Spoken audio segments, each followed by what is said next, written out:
जय हिंद दोस्तों, Kuldeep Singh here. So finally हम लोग अपने HCS मेंस की रिवीजन सीरीज की स्टार्ट कर रहे हैं, द स्कोर सीरीज। और यहाँ पे मैं जो है आज पहले सेशन में ये बात करूंगा कि किस तरह से आपको GS की आंसर राइटिंग करनी चाहिए, क्या जो है प्री रिक्विजिट्स होते हैं आंसर राइटिंग के, और आपको क्या चीज़ें ध्यान रखनी है जब आप अपने मेंस में आंसर्स लिखोगे। ठीक है जी, जो आप GS के आंसर लिखोगे उसमें आपको कुछ आइडियाज़, कुछ जो है पॉइंटर्स ध्यान में रखने हैं, कुछ चीज़ें ध्यान में रखनी है। और अगर आप ये चीज़ें ध्यान में रख पाओगे तो डेफिनेटली जो है आप बेटर वे में जो है अपने आंसर को प्रेजेंट कर पाओगे गाइस। सो ये सेशन जो है बहुत इंपॉर्टेंट है और इस सेशन को मैं जो है काफ़ी मल्टीपल वीडियोस में लेने वाला हूँ। सो आज के जो टॉपिक में मैं आपको ब्रॉड आउटलाइनिंग देने की कोशिश करूँगा, एंड देन जो है मैं आपको नेक्स्ट जो है थोड़े और पैटर्न्स में, क्या आप किस तरह का पैटर्न के क्वेश्चन आप एक्सपेक्ट कर सकते हो, उसमें क्या करना होगा, कैसे जो है आपको लिखना है, वो सारी चीज़ें हम लोग फर्दर सीरीज में हम लोग यहाँ पे डिस्कस करेंगे गाइस। ठीक है जी। सो इसके साथ साथ जो है इसी सीरीज के अंदर मैं आपको बहुत सारे क्वेश्चंस भी दूंगा, मतलब कुछ क्वेश्चंस मैं आपको सॉल्व करके दिखाऊंगा, कुछ क्वेश्चन जो है हम लोग क्या करेंगे, हम लोग जो है आपको होमवर्क देंगे और आप जो है उन असाइनमेंट्स को करके या उन असाइनमेंट को खुद जो है लिख के आप अपनी आंसर राइटिंग को जो है पॉलिश कर सकते हैं। चलिए सो फटाफट से सेशन को स्टार्ट करते हैं गाइज। अगेन अगर आपने अभी तक कोई भी मेंस की टेस्ट सीरीज नहीं बाई की है तो आप हमारी वाली बाई कर सकते हैं। काफ़ी ज़्यादा जो है उसमें अपडेशन हम लोगों ने की हैं और जो करंट ट्रेंड है, जो न्यू ट्रेंड है GS का, उसके हिसाब से हम लोगों ने यहाँ पे जो है आंसर्स को बनाने की कोशिश की है, क्वेश्चंस फ्रेम किए हैं। ठीक है जी। चलिए सो आंसर राइटिंग के ऊपर आते हैं। सबसे पहली चीज़, सबसे इंपॉर्टेंट चीज़ जो है आपके ध्यान में, आपके जहन में बिठाना चाहता हूँ कि आपके आंसर लिखने का बेसिकली पर्पस क्या है गाइस। ठीक है, अगर मैं आपसे पूछूं कि आपके आंसर लिखने का पर्पस क्या है तो आपको जो है आप बोलोगे कि भाई क्या क्यों लिखते हैं हम लोग आंसर लिखते हैं ताकि मार्क्स ले सकें। बट इशू ये है कि 90% ऑफ जो कैंडिडेट्स हैं वो क्या कर रहे हैं, वो जब भी क्वेश्चन देखते हैं और स्टार्ट क्या कर लेते हैं, वो अपनी जो है नॉलेज उस पर्टिकुलर टॉपिक के ऊपर जो है शो करने लग जाते हैं, जो कि बहुत ज़्यादा गलत है। ठीक है जी, आप बोलोगे कि हम लोग ऐसा नहीं करते, बट 90% ऑफ द कैंडिडेट्स वो ये करते हैं और उन्हें पता भी नहीं चलता, अनजाने में जो है ये काम कर रहे होते हैं। एग्जांपल, जैसे कोई भी जैसे जेंडर के ऊपर क्वेश्चन आता है, जेंडर इशू के ऊपर कोई क्वेश्चन आ गया तो आप जो है बेसिकली क्या करेंगे, क्वेश्चन को नहीं देखेंगे, क्वेश्चन क्या चीज़ पूछ रहा है, क्या क्वेश्चन जो का आप इन्फॉर्मेशन दे रहे हो, क्या वो क्वेश्चन मांग भी रहा है कि नहीं मांग रहा है। आप जो है बेसिकली अपना नॉलेज जो है, जो भी जेंडर इशू के ऊपर आपका नॉलेज है, वो झाड़ना स्टार्ट कर देते हैं और यहाँ पे जो है आपको क्या होगा, आप अच्छा आंसर लिख के भी आओगे बट आपको मार्क्स नहीं मिलेंगे। सो गाइज, दिमाग में सबसे पहली चीज़ आपको ये बिठानी है कि आपका पर्पस क्या है आंसर लिखने का। वो पर्पस जो है आपका नॉलेज निकालना नहीं है, वो है सिर्फ आपको कंपेल करना है एग्जामिनर को कि वो आपको मैक्सिमम मार्क्स दे। ठीक है जी, अगर 15 मार्क्स का क्वेश्चन है तो आपको इंश्योर करना है कि भाई मुझे 7 से 10 मार्क्स मिले, सो दैट मेरा जो है पेपर क्लियर हो। ये नहीं मैटर करता कि आपके पास कितना नॉलेज है। ठीक है, अगर आप नॉलेज दिखा रहे हो तो भैया वो आप फिर आप जो है बुक्स लिखिए, आप जो है क्रिएटिव राइटिंग करिए, but this is not that paper कि जहां आपको अपनी नॉलेज दिखानी है। नॉलेज जो है आपको बेसिकली इस तरह से दिखानी है, इस तरह से शो करनी है ताकि आप एग्जामिनर को कंपेल कर सके कि वो आपको मैक्सिमम मार्क्स दे। अब वो कैसे होगा, वो तब होगा जब जो है आप जो HCS के मापदंड है, मेंस के आंसर राइटिंग के मापदंड है, उनको जो है फुलफिल करेंगे। और वो मापदंड क्या है कि आपको जो है क्या करना है, आपको बहुत ही क्लियर मैनर में आंसर को जो है लिखना है, स्ट्रक्चर्ड वे में लिखना है और सिर्फ कोई भी आइडिया प्रेजेंट नहीं करना है। आपको जो है जो भी चीज़ वहाँ पे पूछी गई, जो भी क्वेश्चन में चीज़ पूछी गई है, सिर्फ उसी को जो है आपको लिखना है, उसी को आपको डिटेल करना है in a very clear and structured manner. ठीक है जी। सो ये चीज़ वेरी इंपॉर्टेंट है। आपको इंश्योर करना है कि आपका सिर्फ एक ही काम है, वो है कि एग्जामिनर को कंपेल करे वो मैक्सिमम मार्क्स देने के लिए। और वो आप कैसे करोगे, जब आपकी हैंड राइटिंग, जब आपका बेसिकली जो राइटअप है, उस राइटअप में जो है, या उसका आपका जो राइटअप है उसमें आप बहुत ही क्लियर वे में प्रेजेंट कर रहे हो अपने आंसर को, और वही इंफॉर्मेशन प्रेजेंट कर रहे हो जो कि प्रायोरिटाइज्ड है, स्ट्रक्चर्ड है और क्वेश्चन को जो है आंसर कर रही हो। तो दैट इज वेरी इंपॉर्टेंट। ठीक है जी। एग्जामिनर की साइकी को समझने की जरूरत है हमें यहाँ पे, कि एग्जामिनर की साइकी बेसिकली क्या है कि यार जब वो मल्टीपल बुक शीट्स या मल्टीपल जो आपकी शीट्स चेक करेगा तो इवेंचुअली उसमें क्या होगा, वो जो है उसका ध्यान धीरे धीरे जो है वो क्या होगा, वो कम लगने लगेगा। अगर आपकी शीट जो है वो नीचे पड़ी हुई है तो वहाँ पे क्या होगा, वहाँ पे आपको जो है डिस्पाइट आपने बहुत अच्छे पॉइंट्स लिखे हो, बट कई बार क्या होता है कि आपके पॉइंट्स मिस हो सकते हैं। वो जो है आपके पॉइंट्स को जो है ज़्यादा अच्छे से नहीं जो है देखता है और आपको मार्क्स अच्छे नहीं देगा। ठीक है, तो इसमें हमें क्या करना है, हमें इंश्योर करना है कि उसे बहुत ईजी वे में, बहुत क्लियरली जो है हम लोग उसको पॉइंट्स दे सके जो कि वो क्वेश्चन में देखना चाहता है। सो आपकी जो है हैंड राइटिंग, आपके जो है जो भी इंपॉर्टेंट पॉइंट्स है उसके लिए अंडरलाइनिंग, उनको अंडरलाइन करना और एक स्ट्रक्चर्ड वे में अपने आंसर को प्रेजेंट करना वो बहुत ही ज़्यादा ज़रूरी है। सो फाइनली पहली चीज़ होगी कि पर्पस ऑफ द आंसर आपको पता होना चाहिए। नाउ अब आप इस पर्पस को कैसे अकॉम्प्लिश कर सकते हैं, हाउ यू कैन इंश्योर कि जो आपका एग्जामिनर है वो आपको फुल ऑन फुल मार्क्स दे या मैक्सिमम मार्क्स दे। तो इसके लिए 3 चीज़ें हैं आपकी। पहली चीज़ है वो है लेजिबिलिटी। लेजिबिलिटी का मतलब क्या होता है, इससे क्या समझते हैं हम लोग, दैट मीन्स आपकी जो हैंड राइटिंग है वो जो है अच्छी होनी चाहिए। देखिए अब कई बच्चे बोलेंगे कि नहीं जी कंटेंट मैटर करता है, हैंड राइटिंग मैटर नहीं करती है, बट ये समझो कि अगर आपकी शीट जो है एग्जामिनर के पास आपकी शीट है और वो आपके 50वें नंबर पे पड़ी है, तो पहले 10 शीट देख के क्या होगा, वो धीरे धीरे जो है उसका दिमाग, उसका कंसंट्रेशन उतना स्ट्रांग नहीं रहेगा 50th शीट तक जाते जाते। अगर आपने बहुत अच्छा आंसर भी लिखा है बट इवेंचुअली आपकी हैंड राइटिंग बहुत पुअर है, उसको जो है बहुत ज़्यादा स्ट्रेन करना पड़ रहा है आपके आंसर को पढ़ने के लिए, you will not get very good marks. So ये बातें मिथ हैं कि लेजिबिलिटी जो है वो काम नहीं करती या लेजिबिलिटी की आपको ज़रूरत नहीं है। आपकी हैंड राइटिंग जो है अच्छी होनी चाहिए, it is very very important. At least इतनी अच्छी होनी चाहिए कि भाई एग्जामिनर को जो है स्ट्रेस ना हो कि भाई आप क्या लिख रहे हो। ठीक है, तो अपने लघु लाठे जो भी आप डालते हो LH ये सारी चीज़ें इनको ठीक कर लो, थोड़ा सा लेजिबिलिटी आपका अच्छा होना चाहिए। सेकेंड चीज़ इज स्ट्रक्चर या फ्रेमवर्क होना, ढांचा होना आपके आंसर में बहुत ज़रूरी है। तभी जो है ऐसा लगता है कि एक लॉजिकल फ्लो चल रहा है, कोहेरेंस वहाँ पे देखने में मिलती है, कंटेक्चुअल जस्टिफिकेशन आपको देखने को मिलता है, और ये तभी होगा जब आप जो है एक अच्छा स्ट्रक्चर बना पाओगे गाइस। ठीक है जी, किसी बहुत अच्छे पब्लिक एडमिनिस्ट्रेशन के थिंकर ने कहा है कि without structure organization is cruel. तो अगर जो है आपका ऑर्गेनाइजेशन में स्ट्रक्चर नहीं है ना, अगर किसी हम संस्था की बात करें उसमें स्ट्रक्चर नहीं होगा तो क्या होगा, वहाँ पे एक छोटा सा टास्क करना भी जो है वो क्रूअल हो जाएगा, वो बहुत ज़्यादा मुश्किल हो जाएगा। सो यही चीज़ जो है आपके आंसर्स पे भी अप्लाई होती है। अगर आपके आंसर्स में एक अच्छा स्ट्रक्चर, एक अच्छा फ्रेमवर्क नहीं देखने को मिलेगा, आपके पॉइंट जो है वो इस तरह लगेंगे कि बहुत जम्बल्ड हैं, हेवायर्ड हैं, और आपका जो एक डेप्थ ऑफ अंडरस्टैंडिंग एग्जामिनर को लगेगा कि आपकी डेप्थ ऑफ अंडरस्टैंडिंग जो है वो बहुत पुअर है और आपको इवेंचुअली मार्क्स नहीं मिलेंगे गाइस। सो स्ट्रक्चर फ्रेमवर्क जो है बहुत ज़्यादा इंपॉर्टेंट है। तीसरा ऑब्वियसली इज कंटेंट। ठीक है जी, कंटेंट तो मैं समझ रहा हूँ कि अगर आप प्री करके मेन से बैठोगे तो आपके पास कंटेंट की बहुतायत होगी, थोड़ नहीं होगी, बहुतायत होगी। किसी भी टॉपिक के ऊपर आप 1000 वर्ड आराम से लिख लोगे। सो यहाँ पे प्रॉब्लम क्या है कि कंटेंट का आपको प्रॉब्लम नहीं रहेगा। सो ये ठीक है, 3rd रैंक पे हम लोग रख सकते हैं, बट पहले और दूसरे रैंक पे हम लोग ये रखते हैं कि भाई आपका स्ट्रक्चर अच्छा होना चाहिए और आपकी हैंड राइटिंग जो है वो ठीक होनी चाहिए, ताकि कंटेंट जो है वो एग्जामिनर तक पहुंच जाए। ठीक है, सो ये 3 चीज़ों का आपको स्पेशली ध्यान रखना है, वेरी वेरी इंपॉर्टेंट। ठीक है, सो कंटेंट तो आपने पढ़ा ही होगा अपना GS के टाइम पे, जब भी आपने तैयारी करी तो कंटेंट हम लोग पढ़ते हैं। लेजिबिलिटी के लिए भैया मैं कुछ नहीं बता सकता, मेरी हैंड राइटिंग आप खुद देख पा रहे हो कितनी अच्छी है। सो लेजिबिलिटी के लिए आप all you can do is कि आप जो है 2 वर्ड्स के बीच में डिस्टेंस बनाने की कोशिश करें और 2 लाइन्स के बीच में डिस्टेंस बनाने की कोशिश करें। 1 फिंगर रूल हम लोग रख सकते हैं इसको, कि एक वर्ड के साथ जो है दूसरे वर्ड के बीच में 1 फिंगर का डिस्टेंस और एक लाइन से दूसरी लाइन के बीच में 1 फिंगर का डिस्टेंस रखें। काफ़ी ज़्यादा आपकी हैंड राइटिंग सुधर जाएगी इससे। ठीक है जी, इसके अलावा मैं लेजिबिलिटी में कुछ नहीं बता सकता।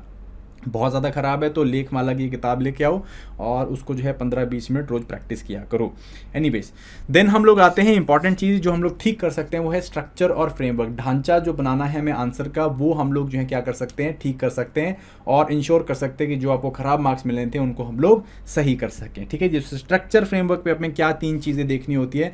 सबसे इंपॉर्टेंट चीज़ होती है आपको कीवर्ड्स। ठीक है, सो जब भी आपने क्वेश्चन पढ़ा है, ठीक है, स्ट्रक्चर फ्रेमवर्क कैसे बनता है, सबसे पहले आप क्या करते हो, आप क्वेश्चन को पढ़ते हो और क्वेश्चन पढ़ने के बाद जो है उसका बेसिकली इंटेंट, उसका आइडिया आप निकालने की कोशिश करते हो, उसका एक सार निकालने की कोशिश करते हो, सोचने की कोशिश करते हो कि वो क्वेश्चन जो है क्या चीज़ पूछ रहा है और वहाँ पे क्या आपको लिखने की ज़रूरत है, क्या उसके पॉइंटर्स होने चाहिए। ठीक है जी, सो लेट अस से जैसे कि यहाँ पे मैंने एक क्वेश्चन लिया है, if you people can see, ये क्वेश्चन है कि 2 रीचिंग रिप्लेसमेंट फर्टिलिटी रेट। अभी हम लोग रिसेंटली इंडिया ने जो है अपना रिप्लेसमेंट फर्टिलिटी रेट जो है वो हासिल किया है। India must remain engaged in family planning programme for long term and sustainable results, elaborate. ठीक है जी, तो सबसे पहली चीज़ जो आपको करनी है स्ट्रक्चर फ्रेमवर्क अच्छा बनाने के लिए गाइस, सबसे पहली चीज़ जो आपको करनी है वो इंश्योर करना है कि आप एटलीस्ट क्वेश्चन को 3 से 4 बारी पढ़ें। ठीक है जी, सो अगर आप पहली बारी मेंस लिख रहे हैं तो आप इसे 5 बारी भी पढ़ सकते हैं। 1 मिनट लीजिए क्वेश्चन को पढ़ने के लिए, बहुत ज़्यादा ज़रूरी है। ठीक है जी, और जो सीनियर कैंडिडेट्स होते हैं वो भी 2 से 3 बारी पढ़ते हैं ताकि उनको आइडिया समझ में आ जाए कि क्वेश्चन में क्या क्या पूछा जा रहा है या क्या लिखने की ज़रूरत है गाइस, ठीक है। तो आपने क्वेश्चन पढ़ लिया। आप यहाँ पे आप देखोगे कीवर्ड्स क्या है कि भाई रिप्लेसमेंट फर्टिलिटी रेट, ये आपका कीवर्ड है।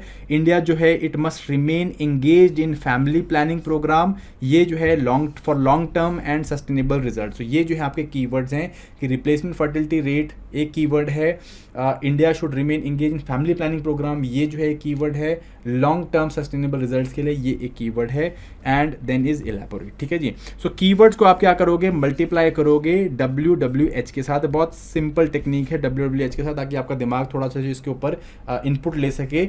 जैसे कि आपने बात करी कीवर्ड्स को, जैसे रिप्लेसमेंट फर्टिलिटी रेट है कि what is replacement fertility rate, ठीक है। फर्स्ट W का मतलब होता है what, then is why, then is how, ठीक है जी। व्हाट, वाई, हाउ, ठीक है, what, why and how. So what is replacement fertility rate, why it is important that India should have this or India should maintain this replacement fertility rate, and how India can do it, ठीक है जी। इस तरह की चीज़ें हम लोग यहाँ पे बात कर सकते हैं, ठीक है जी। India must remain engaged in family planning program, ठीक है जी। So what is family planning program, why India must remain engaged in it, and how it can be done, है ना। तो इस तरह से जब आप क्या करोगे WWH के साथ जो है कीवर्ड्स को मल्टीप्लाई करोगे, you will get a broad idea कि भाई आप क्या यहाँ पे पॉइंटर्स लिख सकते हो। देन इज थीम्स, है ना। सेकंड चीज़ आपको फोकस करनी है कि आपको क्वेश्चन में थीम क्या पूछा है। जैसे क्वेश्चन का जो थीम है that is social issues. Social issues में हम लोग बात करते हैं फैमिली प्लानिंग की या अपना पॉपुलेशन कंट्रोल की, ये हम लोग बात करते हैं। सो आपको पता होना चाहिए कि सोशल इश्यूज का टॉपिक है। जब आप इस तरह सोचोगे कि सोशल इशू का थीम है, तो आपने जो अपनी तैयारी के टाइम पे टॉपिक्स पढ़े होंगे वहाँ से जो है आपको और जनरल पॉइंट जो है पॉइंटर्स जो है वो निकल के आएंगे। आपको थोड़ा बहुत आइडिया मिलेगा, अच्छा सोशल इशूज़ है, सोशल इशूज़ में अच्छा ठीक है रिप्रोडक्टिव हेल्थ है, रिप्रोडक्टिव हेल्थ के साथ अच्छा फैमिली प्लानिंग है, क्या हो रहा है कैसे हो रहा है। तो आपको थोड़ा सा थीम जो है पता चल जाएगा, ताकि आप अपना राइटअप जो है उस हिसाब से लिख सके, आप जो है अपना राइटअप को ओरिएंट कर सके, उसका उस तरह का राइटिंग स्टाइल लेके आ सके जो कि उस पर्टिकुलर थीम का होना चाहिए, ठीक है जी। ये काम करना है। इस दोनों करने के बाद अभी आंसर लिखना स्टार्ट नहीं करना है। तीसरा एक काम करना है वो है डायरेक्टिव्स को अंडरस्टैंड करने की कोशिश करना। अब डायरेक्टिव बेसिकली क्या होता है, अगर मैं आपको डायरेक्टिव बात करूं तो दिस इज डायरेक्टिव, ठीक है जी। इलेबोरेट यहाँ पे लिखा है लास्ट में, दिस इज द डायरेक्टिव, ठीक है जी। डायरेक्टिव क्या होता है, वो बोलता है कि भाई आप अपने कीवर्ड को, अपने थीम को कहाँ की तरफ को डायरेक्ट करना चाहते हो, कहाँ की तरफ डायरेक्ट करना है, ठीक है। यहाँ पे बहुत इंपॉर्टेंट है, अगर डायरेक्ट नहीं करोगे तो क्या होगा, आप जेनेरिक क्वेश्चन आंसर लिख लोगे और इवेंचुअली आपको मार्क्स जो है अच्छे नहीं मिलेंगे। डायरेक्ट करने का मतलब क्या होता है, बहुत सारी चीज़ें होती है। जैसे इलेबोरेट करना, इलेबोरेट का मतलब कि आप इस कथन को जो है आप इलेबोरेट करें कि इसमें क्या है, क्या होना चाहिए, क्या हो रहा है, इस चीज़ को आप इलेबोरेट करें। सिमिलरली इस तरह से होता है डिस्कस करो कि भाई ये इशू डिस्कस है क्या, क्यों हो रहा है, क्या इसके अंदर होना चाहिए, वो सारी चीज़ें। शॉर्ट नोट लिखना, ये भी जो है सिमिलर क्या होता है कि आपको पूरी राम कहानी बतानी है इस पर्टिकुलर चीज़ की इन शॉर्ट वे, है ना। एक्सप्लेन करना कि भाई कोई टॉपिक दे रखा है उसको आपको एक्सप्लेन करना। फिर उसके बाद होता है क्रिटिकली एनालाइज या एनालाइज। एनालाइज का मतलब होता है विश्लेषण करना। विश्लेषण में हम लोग क्या करते हैं, हम लोग उन एरियाज को देखते हैं जो कि ईजिली विजिबल नहीं है, उस टॉपिक में जो है वो इश्यूज जो हम लोग को ईजिली दिख नहीं रहे हैं, ठीक है जी। क्रिटिकली एनालाइज करना मतलब क्या है, आलोचनात्मक विश्लेषण करना। इसके मतलब हमने क्या करना है, जनरली उसमें जो है कोई ऐसी चीज़ दी होगी जिस पे आपको आलोचना करनी है, जिस पे आपको बेसिकली उसके नेगेटिव्स दिखाने हैं कि भाई ये करने से ये इश्यूज आ सकते हैं, ठीक है जी। सो इस तरह से आपको क्रिटिकली एनालाइज करना होता है। शॉर्ट ऐसे होते हैं, बहुत सारे इस तरह के डायरेक्टिव्स होते हैं। डायरेक्टिव्स को ध्यान में रख के आपको जो है क्वेश्चन का स्टाइल बनाना है, आंसर का स्टाइल बनाना है, सो दैट वो आपके जो क्वेश्चन है उसके साथ जस्टिफिकेशन कर सके, ठीक है जी। सो अगर ये कर पाओगे तो ये जो है आप क्या करोगे, you will be able to better frame your answer, ठीक है। सो आई होप आपको ये ब्रॉड कंसेप्ट समझ में आ रहा है। देन थर्ड वन इज, आपने ये कर दिया, अब उसके बाद आपको आउटलाइन बनाना है, ठीक है जी। आउटलाइन इसकी आप किस तरह से अपना आंसर लिखने वाले, आपने स्ट्रक्चर कर लिया, आपके पास पॉइंटर्स निकल गए, पॉइंट्स आपके पास आ गए, आपको पता है कि मैंने डायरेक्टिव क्या है, मेरा कहाँ को जाना है मुझे। अब जो है आपने क्या करना है, अब आपने आउटलाइन लेना है। आउटलाइन क्या होता है कि आपने इंट्रोडक्शन लिखना है, बॉडी लिखनी है और कंक्लूजन लिखनी है। बहुत बेसिक एस्पेक्ट्स हम लोग यहाँ पे कवर करेंगे, इंट्रोडक्शन, बॉडी एंड कंक्लूजन। इसी तरह से आपको इसे लेके चलना है। सबसे पहली बात है वो है इंट्रोडक्शन की। इंट्रोडक्शन जो है आपका वो क्या है, बहुत ही इंपॉर्टेंट होता है, ठीक है। इंट्रोडक्शन इसको आप इस तरह से लेके चलो आउटलाइन को कि आप किसी रेस्टोरेंट में खाना खाने जाते हो, तो इंट्रोडक्शन क्या हो गया आपका, वो बेसिकली है आपका स्टार्टर्स, है ना। अगर स्टार्टर्स अच्छे होंगे तो आपको एक अच्छी फीलिंग आएगी कि भाई हाँ खाना भी अच्छा होने वाला है यहाँ पे। देन बॉडी इज़ आपका जो मेन कोर्स होती है वो आपका बॉडी हो गया कि भैया अच्छा ठीक है खाने में मेन ये आ रहा है। Conclusion is like a desert, ठीक है जी। ये जो है वो मीठा या डेजर्ट जो आप खाते हो बाद में, वो जो कि आपको एक सेंस ऑफ फुलफिलमेंट देता है। ठीक है जी, इसी तरह से आपको आंसर को देखना है। आपने एग्जामिनर को जो है क्या खिलाना है, आपने खाना खिलाना है। आपका जो इंट्रोडक्शन है वो आपके लिए क्या है, वो स्टार्टर्स है। अच्छे स्टार्टर दोगे, अच्छा इंट्रोडक्शन दोगे तो एग्जामिनर का इंटरेस्ट बनेगा। फिर उसके बाद जो है बॉडी में आप नॉर्मल पॉइंट, जो भी पॉइंट्स आप लिख रहे हो उसको प्रायोरिटाइज करके लिखो ताकि खाना जो है उसको अच्छा लगे। एंड कंक्लूजन क्या होता है, सेंस ऑफ फुलफिलमेंट देना, एक सेंस ऑफ कंप्लीशन देना। अगर आप एक अच्छी पिक्चर उसको प्रोवाइड करोगे लास्ट में कि हाँ भाई ये चीज़ है तो हमको इसे ऐसे करना चाहिए, इससे जो है क्या होगा, वो आपको मार्क्स देने में कंपेल होगा। ठीक है जी। सो इंट्रोडक्शन के अलग अलग वेज होते हैं करने के। मैं कुछ आपको इंट्रोडक्शन के एग्जांपल्स दे देता हूँ। जैसे कि इंट्रोडक्शन में आप क्या कर सकते हो, आप रीसेंट स्टैट्स के साथ स्टार्ट कर सकते हो या रीसेंट एग्जाम्पल के साथ स्टार्ट कर सकते हो अपना, जो कि क्वेश्चन के साथ रिलेट कर रहा हो उसके साथ आप स्टार्ट कर सकते हो। या जो है आप बेसिकली इसको एक डेफिनेशन दे के, कोई क्वेश्चन में कोई चीज़ ऐसी लिखी है जिसके डेफिनेशन आप प्रोवाइड कर सकते हो तो आप डेफिनेशन के साथ स्टार्ट कर सकते हो। या जो है आप एक बहुत ही क्लेवरली रीफ्रेज कर सकते हो कि जो क्वेश्चन में लिखा है उसी को आपने तोड़ मरोड़ के दोबारा लिख दिया ताकि जो है एग्जामिनर से आप बच सकें। ठीक है, या एग्जामिनर की से आप नेगेटिव व्यू ना लें। ठीक है, सो सबसे पहले जो है मैं रैंकिंग में अगर बात करूँ तो रीसेंट स्टैट एग्जाम्पल सबसे अच्छा तरीका होता है क्वेश्चन को स्टार्ट करने का। डेफिनेशन जो है सेकंड तरीका है। और रीफ्रेजिंग जो है जनरली हम तब करते हैं जब आपको और कोई भी चीज़ समझ में नहीं आ रही कि कैसे करनी है, तब जो आप रीफ्रेजिंग करो। जनरली बहुत सारे क्वेश्चन ऐसे होंगे जहाँ पे आपको सिर्फ पॉइंट्स 2-3 पॉइंट्स पता होंगे तो आप फटाफट से इंट्रोडक्शन क्या करोगे, क्वेश्चन को ही ऐसे तोड़ मरोड़ के रीफ्रेम करके लिख दोगे इंट्रोडक्शन, एंड फिर उसके बाद फटाफट से जो है पॉइंटर्स लिख दोगे। ये जनरली तब करते हैं हम लोग, जो क्वेश्चन आते नहीं तो उसमें हम 1-2 मार्क्स लेने के लिए, तो उस टाइम पर आप रीफ्रेजिंग भी कर सकते हो गाइस। ठीक है जी। सो 3 काम, रीसेंट स्टार्ट्स लेना, डेफिनेशन लेना और रीफ्रेजिंग करना। जैसे कि अगर मैं बात करूँ, क्वेश्चन है एक कि भाई विमेन लेबर पार्टिसिपेशन रेशो जो है आपका वो जो है धीरे धीरे महिला श्रम भागीदारी जो अनुपात है वो धीरे धीरे जो है कम हो गया इंडिया का, और इसके जो है क्या रीजंस है और क्या हमें करना चाहिए। तो आप यहाँ पे जो है वर्ल्ड बैंक की या IMF की रिपोर्ट हाईलाइट कर सकते हो कि भैया पिछले कुछ सालों में जो है इतने से इतना हो गया है, वो आप ये बात कर सकते हो। या डिफाइन कर सकते हो कि विमेन लेबर पार्टिसिपेशन रेशो होता क्या है, या सिंपली रिफ्रेज कर सकते हो कि बहुत हमें वरीसम ट्रेंड्स देखने को मिल रहे हैं, विमेन लेबर पार्टिसिपेशन रेशो घट रहा है और इससे पता चल रहा है कि औरतें जो है वो अर्थव्यवस्था में समान भागीदारी नहीं दे पा रही हैं। तो इस तरह से हम लोग रिफ्रेज कर सकते हैं। होप आपको समझ में आए। ठीक है जी। नेक्स्ट इज बॉडी में हम लोग क्या करते हैं, बेसिकली बॉडी में हम लोगों को इंश्योर करना है हम लोग क्या करें, अपना प्रायोरिटाइज करके पॉइंट्स लिखे। जो भी आपके पास पॉइंट्स है 1, 2, 3 लेटर से आपके पास 4 पॉइंट्स हैं, तो आप इन चारों पॉइंट्स को क्या करो, प्रायोरिटाइज करके लिखना है। मीन सबसे इंपॉर्टेंट पॉइंट सबसे ऊपर होना चाहिए और फिर उसके बाद जो है पॉइंट्स जो है धीरे धीरे, जैसे लेस इंपॉर्टेंस के पॉइंट वो थोड़े थोड़े नीचे आएंगे आपके। ठीक है, इस तरह से आपको करना है।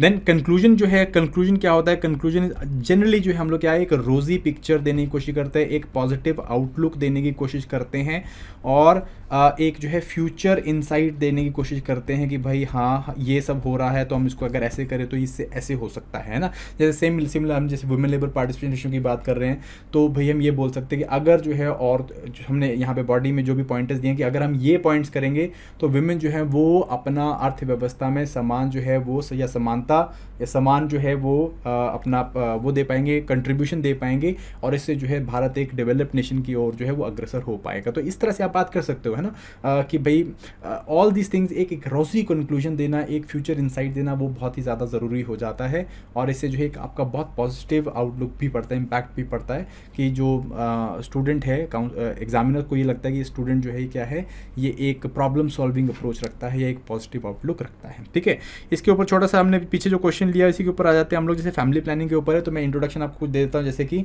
यहाँ पे मैंने क्या किया है, मैंने इंट्रोडक्शन में बेसिकली जो रीसेंट एग्जांपल है प्लस थोड़ा सा मैंने अपना इनपुट देने की कोशिश करी कि पॉपुलेशन मैनेजमेंट जो है it has always been a key issue faced by our country. Latest national health family survey highlight significant reduction in significant progress in the population control measures, and majority of state duties have reached the replacement fertility rate, and India is on the right path to achieve population stability. However, there are many areas that need to be addressed to sustain this success. तो ये मैंने introduction दिया है आपको, अब यहाँ देख पाओगे मैंने बड़ी क्लेवरली रिफ्रेज किया है, इंक्लूडिंग NF जो नेशनल फैमिली हेल्थ सर्वे का एस्पेक्ट है उसको भी दिखाते हुए। सो इससे बेसिकली क्या हुआ कि आपने जो है काइंड ऑफ एक ब्रॉड डेफिनेशन देने की कोशिश यहाँ पे की है। ठीक है, उसके बाद आपने बॉडी में कुछ पॉइंट दिखे।